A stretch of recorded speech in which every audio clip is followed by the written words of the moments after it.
28 और 29 दिसंबर को खूबसूरत फूलों की सजेगी बगिया, प्यारे कांटों का भी होगा दीदार। लक्ष्मीश्वर पब्लिक लाइब्रेरी हसनचक दरभंगा में उत्तरी बिहार उद्यान समिति द्वारा लगातार 28वें वर्ष पुष्प प्रदर्शनी का भव्य आयोजन किया जा रहा है। पत्रकारों को तमाम जानकारी देते हुए संस्था की ओर से बताया गया कि नॉर्थ बिहार हॉर्टिकल्चर सोसाइटी की ओर से 28वें पुष्प प्रदर्शनी की तैयारियां जोर शोर से चल रही हैं और अंतिम चरण में हैं। इस साल भी पिछले वर्षों की तरह 28 और 29 दिसंबर को 2 दिवसीय कार्यक्रम के तहत लक्ष्मीश्वर पब्लिक लाइब्रेरी का प्रांगण रंग बिरंगे फूलों और खूबसूरत कांटों के साथ सजेगा। नई रूपरेखा, रोचक साज सज्जा के साथ साथ 350 से अधिक लोगों की भागीदारी, 35 से अधिक स्कूलों के बच्चों के बीच प्रतिस्पर्धा काफ़ी उच्च स्तर की होने वाली है। इस बार जागरूकता लाने के लिए पेंटिंग के अलावा tray gardening, slogan poster, thematic dance तथा रैली को भी कंपटीशन में शामिल किया गया है। जल जीवन हरियाली योजना अंतर्गत मुफ्त पौधा वितरण के लिए जिलाधिकारी को पौधे उपलब्ध कराने के लिए आग्रह किया गया है। एनसीसी से भी रैली में सहयोग का आश्वासन मिला है। सभी कार्यक्रम लक्ष्मीश्वर पब्लिक लाइब्रेरी लालबाग दरभंगा में होंगे। 26 दिसंबर गुरुवार को पॉट कलेक्शन होगा सुबह 9 बजे से संध्या तक। जजमेंट 27 दिसंबर को होगा। दर्शकों के लिए 28 और 29 दिसंबर 10 बजे से संध्या 6 बजे तक दोनों दिन फ्लावर शो ओपन रहेगा। 30 दिसंबर को पॉट की वापसी होगी।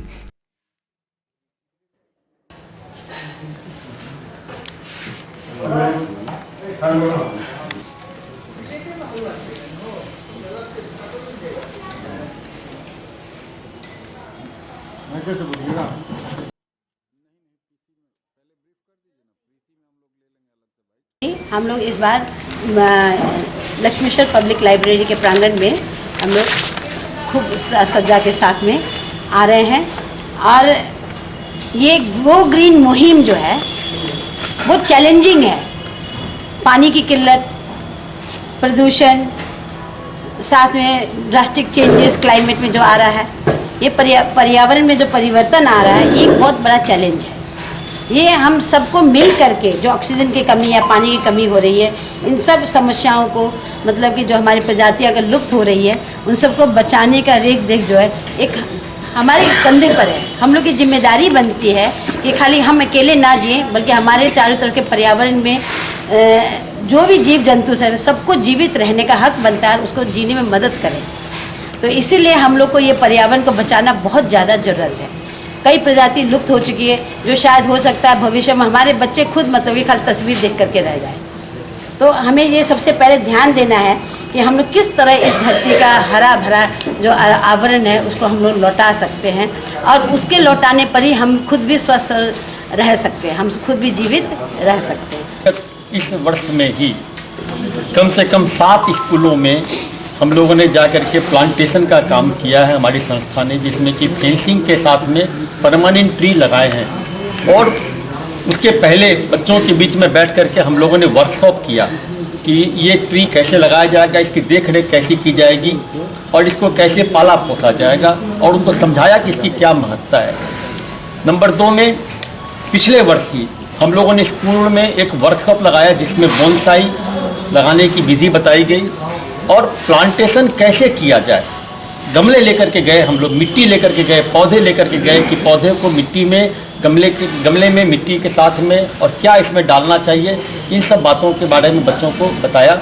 हम लोग समय समय पर हमारी जो संस्था के सदस्य हैं और हमारे जो एक्सपर्ट आते हैं, साइंटिस्ट आते हैं हमारे पास में, जिनको टाइम टू टाइम हम उनको इन्वाइट भी करते हैं, उनको लेकर के स्कूलों में विजिट करते हैं। ऐसा पिछले साल हम लोगों ने 3 स्कूलों में ऐसे कार्यक्रम रखे। डॉक्टर अनिल भल्ला सर दिल्ली से आए थे, हम लोगों ने उडवाइन स्कूल, पब्लिक स्कूल आदि इत्यादि जगहों पर, और एक पब्लिक के लिए कृष्णा रेसिडेंसी में हम लोगों ने एक कार्यक्रम किया था कि हम लोग इसको लोगों के बीच में अवेयरनेस लाएँ।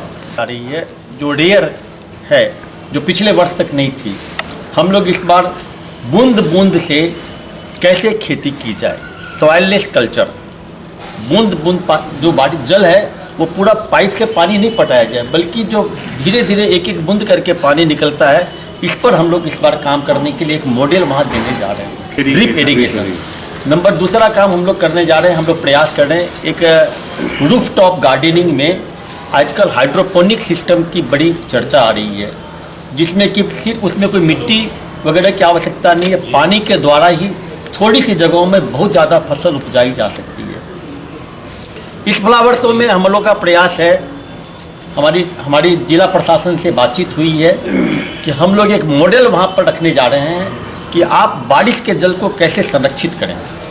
इसका एक मॉडल हम लोग वहाँ देने जा रहे हैं कि उस पानी आया और पानी वो वापस कैसे भूमि में जाएगा या उसको कैसे एकत्रित किया जाएगा। हम लोग इस विषय पर भी काम कर रहे हैं। मैं मिथिलांचल वासियों को खासकर दरभंगा वासियों को, बच्चों को, बड़ों को, बूढ़ों को यह एक बात देना चाहते हैं कि हमारी पुष्प प्रदर्शनी 28 और 29 तारीख को लगने जा रहा है लक्ष्मेश्वर पब्लिक लाइब्रेरी में, जिसमें बहुत ही सुंदर कार्यक्रम होता है। सजे हुए गमले, फूल, पत्तेदार पौधे, फल, सब्जी सब कुछ उस कंपटीशन में होता है। और इसके मेंबर्स के अलावा भी जितने भी जनता हैं, किसान हैं, सब लोग उसमें भाग लेते हैं और हम लोग आमंत्रण नहीं करते हैं।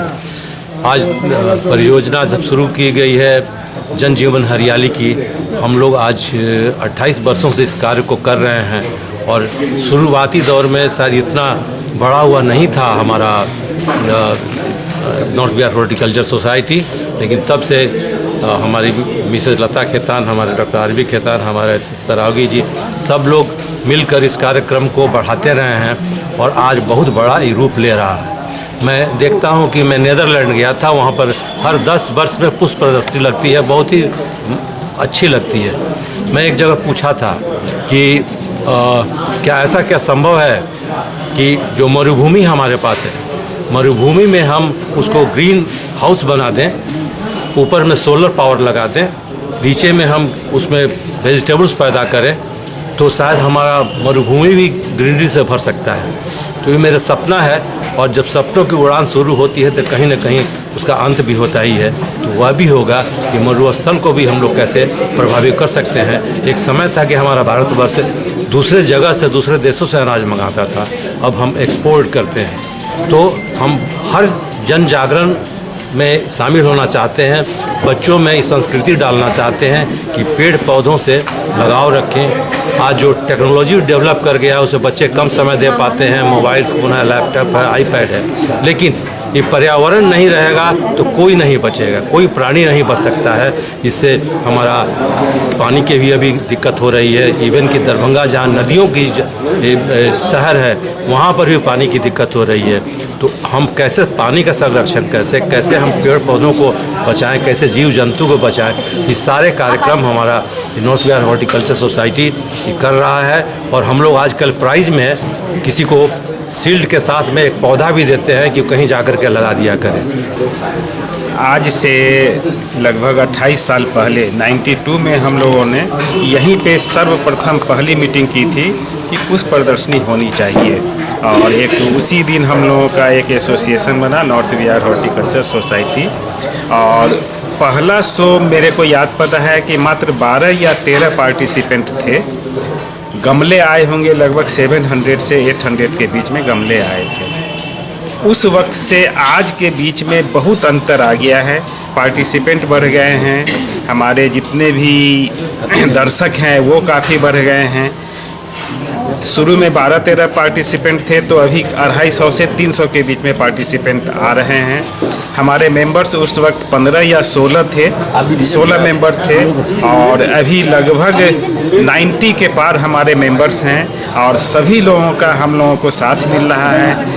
ये सोसाइटी हम लोगों की चल रही है, गो ग्रीन की हमारा नारा है, और हम लोग चाहते हैं कि सारे लोग प्रकृति से जुड़ें। इसके लिए हम लोगों ने स्कूल को भी इन्वॉल्व किया है और उनका साथ हमको बहुत अच्छा से मिल रहा है। नॉर्थ बिहार हॉर्टिकल्चर सोसाइटी एक ऐसी संस्था है जिसे इस छत पर आप देख कर के ही पता लग जाएगा कि यहाँ डॉक्टर आरबी खेतान एवं मिसेस खेतान अपने जीवन के अधिकतम धन मन और तन से पेड़ पौधा को जितना सजो कर रखा है वह एक अपने आप में पुष्प प्रदर्शनी है जो इनके छत पर आने से पता चलता है। शहर में करीब करीब 40 ऐसे बड़े पुष्प प्रदर्शक हैं, पुष्प प्रेमी हैं, जिनके छत का या गार्डन का आज के दिन में ऐसी स्थिति है कि वहां जाकर के भी शो किया जा सकता है।